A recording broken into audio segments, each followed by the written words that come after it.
Praise the lord. ప్రభువును రక్షకుడైన యేసుక్రీస్తు అయిన మహోన్నతుడి నామమునకు కృతజ్ఞతా స్తోత్రములు, వందనాలు. మీ అందరికీ కూడా ప్రైజ్ ది లార్డ్ అండి. దేవుడు మనల్లందరినీ ప్రేమించి మరొక సజీవ దినాన్ని మనకిచ్చి ఇచ్చిన ఈ దినములో తన జీవవాక్యము ద్వారా వాక్యము మనకు అనుగ్రహించి మాట్లాడడానికి వచ్చిన సర్వోన్నతుడికి వందనాలు. ఆయన ఈరోజు మనకిచ్చినటువంటి వాగ్దాన వాక్యము యెషయా గ్రంథము 42వ అధ్యాయము 7వ వచనము చివరి వాక్యములో దేవుడు మనతో మాట్లాడుతున్నాడండి. నిన్ను కాపాడి ప్రజల కొరకు నిబంధనగాను అన్యజనులకు వెలుగుగాను నిన్ను నియమించి ఉన్నాను అని దేవుడు సెలవిస్తున్నాడండి. ఈరోజు ఎవరిని తాకడానికి వాక్యం తీసుకొని వచ్చాడో, ఎవరిని బలపరచడానికి వాక్యం తీసుకొని వచ్చి ఇస్తున్నాడో, ఎవరిని నీ పట్ల నా ప్రణాళిక ఇది ఉంది అని నీతో బయలుపరచడానికి వచ్చి మాట్లాడుతున్నాడో వాళ్ళకి ఆల్రెడీ అర్థమైపోయి ఉంటుందండి ఈ వాక్యం. అంటే ప్రతి ఒక్కరికి ఈ వాక్యం ఇస్తున్నాడు. అంటే ప్రతిసారి మనం అనుకుంటాం కదా, నేను ఎందుకు వచ్చానో, ఎందుకు పుట్టానో, ఏంటి నా జీవితం, నాకేం అర్థం కావట్లేదు, నేను అసలు ఎందుకన్నా ఉన్నానా భూమి మీద అన్న ఆలోచన విధానం చాలా వస్తుంది కదండి మనకు.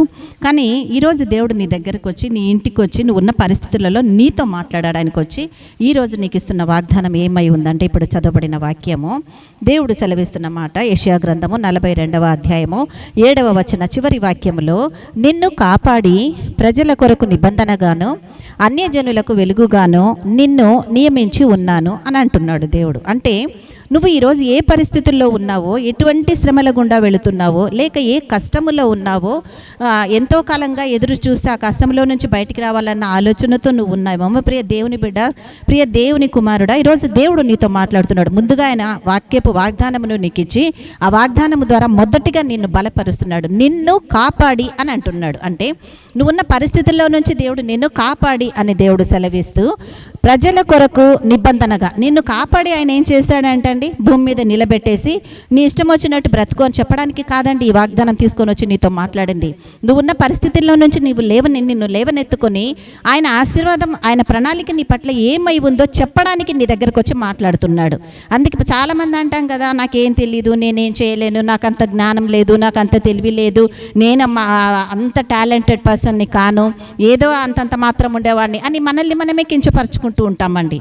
మనల్ని మనమే తక్కువ చేసుకుంటూ మాట్లాడుకుంటూ ఉంటాం. కానీ అందులో మనం అన్న ఏ మాటలో కూడా మన సొంతంగా చేసుకున్నది, మనల్ని మనం ప్రిపేర్ చేసుకున్నది అని అన్నది ఏది ఉండదండి. ఆ విషయం మనకు తెలుసు.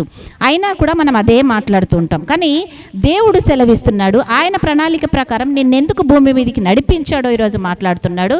సో నువ్వు ఉన్న ఏ పరిస్థితుల్లో ఉండి అలా అనుకుంటున్నావు, అటువంటి నీతో దేవుడు నిన్ను ఎలా బలపరుస్తున్నాడు అని అంటే, నిన్ను కాపాడి ప్రజల కొరకు నిబంధనగా. అంటే ఎవరి కొరకు? నీ కొరకు కాదు, నీ కుటుంబంలోని వాళ్ళ కొరకు మాత్రమే కాదు, లేక నీ వంశంలోని వాళ్ళ కొరకు మాత్రమే కాదు, ప్రజల కొరకు. అంటే ఈనాడు భూమి మీద ఎంతమంది ప్రజలైతే దేవుని చేత సృష్టించబడి ఉన్నారో ఆ ప్రజలందరి కొరకు దేవుడు నిన్ను నిబంధనగాను అన్యజనులకు వెలుగుగాను. నిబంధనగా అంటే ఏంటండి? దేవుడు మనకు ఒక వాగ్దానం ఇస్తే దాన్ని నెరవేర్చే దేవుడు. నువ్వు ఉన్న పరిస్థితుల్లో నీ దగ్గరకు ఒక మాట తీసుకొని వచ్చి ఆ మాట నీకు ఇచ్చాడు అంటే దాన్ని ఒక నిబంధనగా దేవుడు తీసుకుంటాడు. అంటే నెరవేర్చేంత వరకు నిన్ను విడవని దేవుడు నీతోనే ఉండి ఆయన ఇచ్చిన వాగ్దానం నెరవేర్చేంత వరకు కూడా ఆయన మార్గంలో నిన్ను నడిపించుకుంటేవాడు. అందుకే దేవుడు ఏమంటున్నాడు? ముందుగా నిన్ను కాపాడి, దేవుడు సెలవిస్తున్న మాట, నిన్ను కాపాడి ప్రజల కొరకు నిబంధనగాను, ఆ తర్వాత అన్యజనులకు వెలుగుగా. అన్యజనులు అని అంటే దేవునికి దూరముగా ఉంటూ, లేక దేవుణ్ణి తెలిసి కూడా నిర్లక్ష్యంగా జీవిస్తూ, ఆయన వాక్యము మీద ఆధారపడకుండా, విశ్వాసము లేకుండా, లేడికి లేచిందే పరుగు అని అన్నట్టు సొంత నిర్ణయాల మీద ఆధారపడిపోయి స్వబుద్ధిని ఆధారము చేసుకుంటూ లోకానుసారముగా ప్రవర్తిస్తున్నటువంటి వారు అన్యజనులై ఉన్నారండి.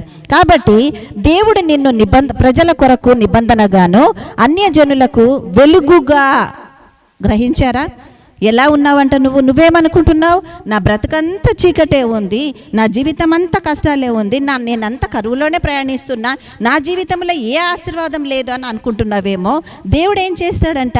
నిన్ను ప్రజల కొరకు నిబంధనగాను అన్యజనులకు వెలుగుగా నియమిస్తాడంట. అండి ఎప్పుడు కూడా నువ్వున్న స్థితిని బట్టి నీకు నువ్వుగా ఆలోచించుకోకు.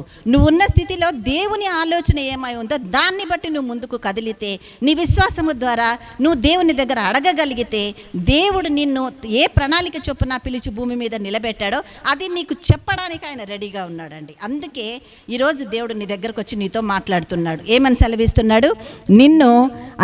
నిన్ను కాపాడి ప్రజల కొరకు నిబంధనగాను అన్యజనులకు వెలుగుగాను నిన్ను నియమించి ఉన్నాడు. అంటే నీ అపాయింట్మెంట్ అయిపోయింది.